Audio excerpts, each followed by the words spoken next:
Today's recipe is going to be for this creamy lamb chops masala. This is honestly so good, and the amazing thing is that it's actually really easy to make. This is a family recipe that I've kind of adapted a bit, so I've changed it up. I hope you guys enjoy. To begin with ingredients, you're going to need 1.5 kg of back lamb chops. To marinate, you're going to need lamb seasoning, black pepper and salt. For the masala, you'll need 3 medium onions, 4 tomatoes, some green chillies, garlic, coriander, ginger paste, also natural yogurt, chili flakes, coriander powder, haldi powder, zeera powder and garam masala. To begin with, wash your lamb chops thoroughly and put them in a big bowl ready to marinate. For the marination, add about 2 heaped teaspoons of lamb seasoning powder, 2 teaspoons of coarse black pepper and 1.5 teaspoons of salt. Mix these together nicely. Try and massage the spices into the lamb chops like so, and then pop that into the fridge. We're going to let those chops marinate for about 20 minutes. If you're very organised and prepared, unlike myself, then it would be amazing to let them marinate for as long as possible, but 20 minutes is enough. In the meantime, you can chop your onions. Now we're ready to begin cooking. Start off by putting your flame onto the highest heat and adding 2 spoons of oil to your pan. Heat this oil until it's nice and hot, and then we are ready to add in our lamb chops.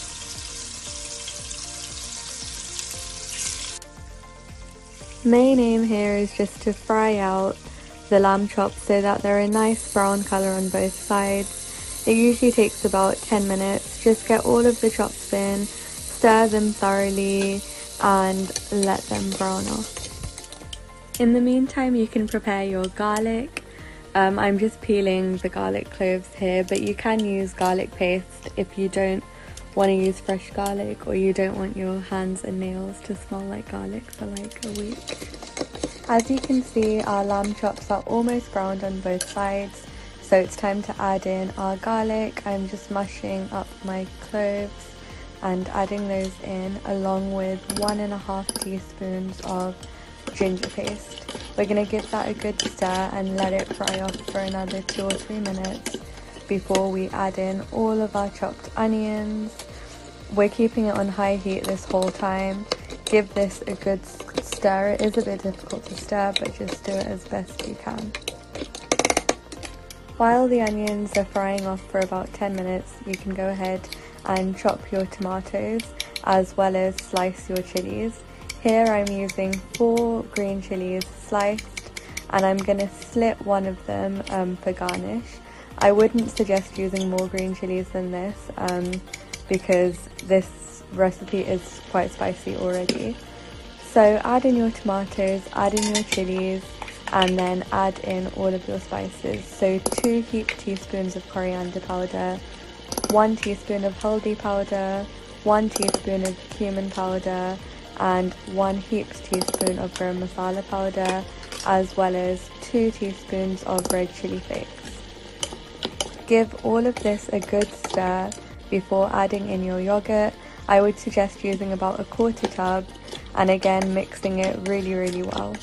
As you can see now, the yogurt's accumulated really well, as well as all of the other ingredients. It's now time to turn your heat down to the lowest, put the lid on, and leave all of this to cook for an hour. After an hour of being on low, your meat should look like this. As you can see, the masala has really dried up. You need to just check on the lamb chop to see if it's soft, flaking off the bone like so. If it is, then you're ready for the next step. That is turning the heat up to medium-high and adding in about 1/2 tub of single cream, along with your dhania and chilli to garnish if you'd like, and then mixing all of that in really nicely, putting the lid on for about 5 minutes to allow all of the dhania to infuse into the meat, and that is everything pretty much done. As you can see now, it looks really nice. It's just almost, I don't know how to describe it. To me, it's very masala-y. It's more like lamb chops masala rather than a shorba type curry, but it's really good. Like, this tastes unreal. You guys, please try this, try it out, because I'm telling you, the meat is so tender and it's really not difficult. If you try it, let me know, send me videos. I would love to see how it turns out and whether you enjoyed it.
Hi guys, how to make my New York cheesecake recipe.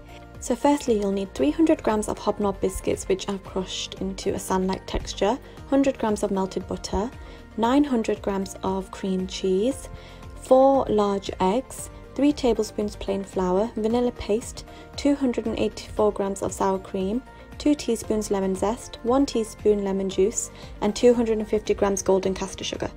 I'm adding my melted butter into my crushed biscuits and giving it a good pulse in my processor, and it should be a wet sand consistency like this. I'm dumping my wet biscuit mixture into a 9-inch cake tin and pressing it down firmly. I then put it into the oven at 175 degrees and bake for 10 minutes. After 10 minutes, leave it out to cool on a wire rack. Next, I added in 900 grams of cream cheese into my mixer and mixed it on low to medium speed for 2 minutes until creamy. Here you can see how the texture has changed and it's become nice and airy. Make sure you scrape down the side of the bowl and the bottom of the bowl to make sure there are no lumps. Next, add in 250 grams of caster sugar, 3 tablespoons of flour, and a pinch of salt, like this. And mix again on low to medium speed until thoroughly mixed. Sorry guys, you can see me in my mixer, it's reflecting.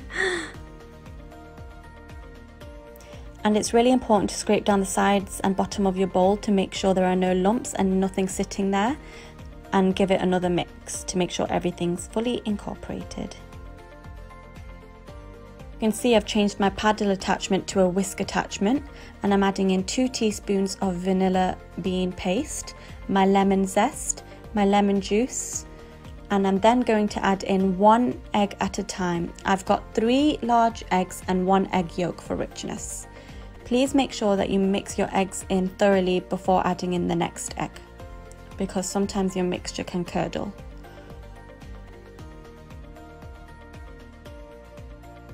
I then add in 200 ml of sour cream on the lowest setting and give it a good final last mix to make sure everything's incorporated and that there are no lumps. Here I'm just showing you my vanilla beans, yummy. I then add my cheesecake mixture into my cooled biscuit tin and level it out so there is an even bake like this, and give it a good tap to make sure there are no bubbles in the mixture. I then put it into an oven set at 200 degrees fan for 10 minutes. After 10 minutes, reduce your heat to 90 and leave in for a further 45 minutes. After 45 minutes, your cheesecake should still have a jiggle. You are going to turn your oven off and leave it in for 2 hours. At this stage, it can sometimes crack, but don't worry if it does. This is what mine looks like after 2 hours. I cover my cheesecake with tin foil and leave it in the fridge for a minimum of 8 hours to overnight. So the next day, I took it out of its tin and that's it, it's done. I served it with some double cream just because I didn't want to take away from that creamy vanilla-y taste, and it was lovely. Everyone really enjoyed it. I really hope you enjoyed watching this video, guys. Thank you so much for watching and supporting me.